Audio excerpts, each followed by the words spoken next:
Read with me as I read 1 Corinthians chapter 7. Now, getting down to the questions you asked in your letter to me. First, is it a good thing to have sexual relations?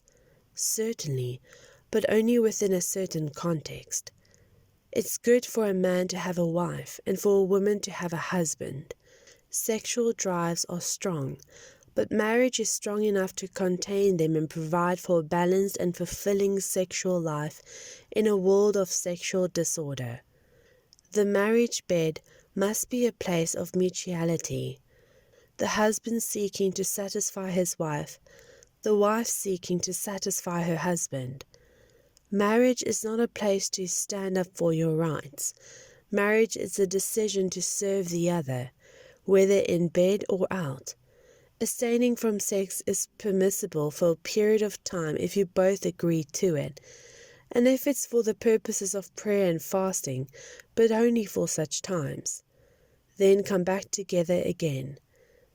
Satan has an ingenious way of tempting us when we least expect it. I'm not, understand, commanding these periods of abstinence, only providing my best counsel if you should choose them. Sometimes I wish everyone were single like me, a simpler life in many ways. But celibacy is not for everyone any more than marriage is. God gives the gift of the single life to some, the gift of the married life to others. I do, though, tell the unmarried and widows that singleness might be the best thing for them, as it has been for me. But if they can't manage their desires and emotions, they should by all means go ahead and get married. The difficulties of marriage are preferably by far to a sexually tortured life as a single. And if you are married, stay married. This is the Master's command, not mine. If a wife should leave her husband, she must either remain single or else come back and make things right with him. And a husband has no right to get rid of his wife. For the rest of you who are in mixed marriages, Christian married to non-Christian, we have no explicit command from the Master. So this is what you must do. If you are a man with a wife who is not a believer, but who still wants to live with you, hold on to her. If you are a woman with a husband who is not a believer, but he wants to live with you, hold on to him. The unbelieving husband shares to an extent in the holiness of his wife, and the unbelieving wife is likewise touched by the holiness of her husband. Otherwise your children would be left out. As it is, they also are included in the spiritual purposes of God. On the other hand, if the unbelieving spouse walks out, you've got to let him or her go. You don't have to hold on desperately. God has called us to make the best of it and as peacefully as we can. You never know, wife. The way you handle this might bring your husband not only back to you but to God. You never know, husband. The way you handle this might bring your wife not only back to you but to God. And don't be wishing you were somewhere else or with someone else. Where you are right now is God's place for you. Live and obey and love and believe right there. God, not your marital status, defines your life. Don't think I'm being harder on you than on the others. I give the same counsel in all the churches. Were you Jewish at the time God called you? Don't try to remove the evidence. Were you non-Jewish at the time of your call? Don't become a Jew. Being Jewish isn't the point. The really important thing is obeying God's call, following His commands. Were you a slave? Slavery is not a roadblock to obeying and believing. I don't mean you're stuck and can't leave. If you have a chance at freedom, go ahead and take it. I'm simply trying to point out that under your new master, you're going to experience a marvelous freedom you would never have dreamed of. On the other hand, if you were free when Christ called you, you'll experience a delightful enslavement to God. you would never have dreamed of. All of you, slave and free both, were once held hostage in sinful society. Then a huge sum was paid out for your ransom.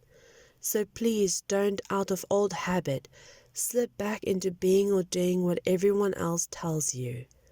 Friends, stay where you were called to be. God is there. Hold the high ground with Him at your side. The Master did not give explicit direction regarding virgins, but as one must experience in the mercy of the Master and loyal to Him all the way, you can trust my counsel. Because of the current pressures on us from all sides, I think it would probably be best to stay just as you are.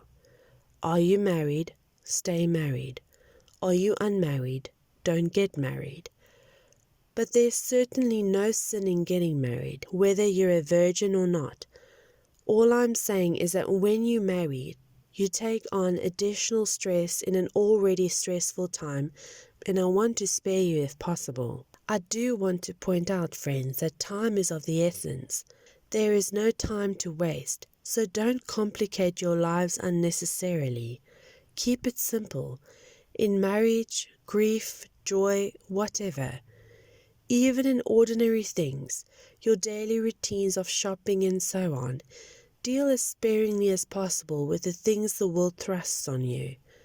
This world, as you see it, is on its way out. I want you to live as free of complications as possible. I want you to live as free of complications as possible. When you're unmarried, you're free to concentrate on simply pleasing the Master. Marriage involves you in all the nuts and bolts of domestic life and in wanting to please your spouse, leading to so many more demands on your attention. The time and energy that married people spend on caring for and nurturing each other, the unmarried can spend in becoming whole and holy instruments of God.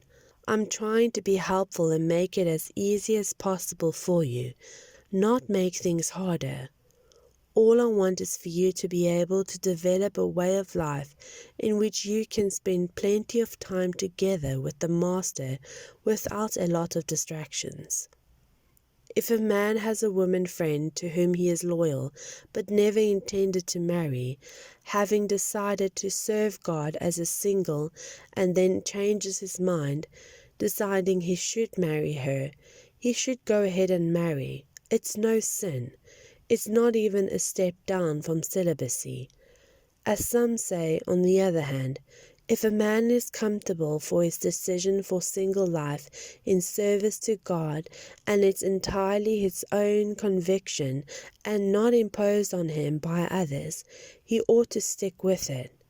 Marriage is spiritually and morally right and not inferior to singleness in any way, although, as I indicated earlier, because of the times we live in, I do have pastoral reasons for encouraging singleness. A wife must stay with her husband as long as he lives. If he dies, she is free to marry anyone she chooses. She will, of course, want to marry a believer and have the blessing of the Master. By now you know that I think she'll be better off staying single. The Master, in my opinion, thinks so too.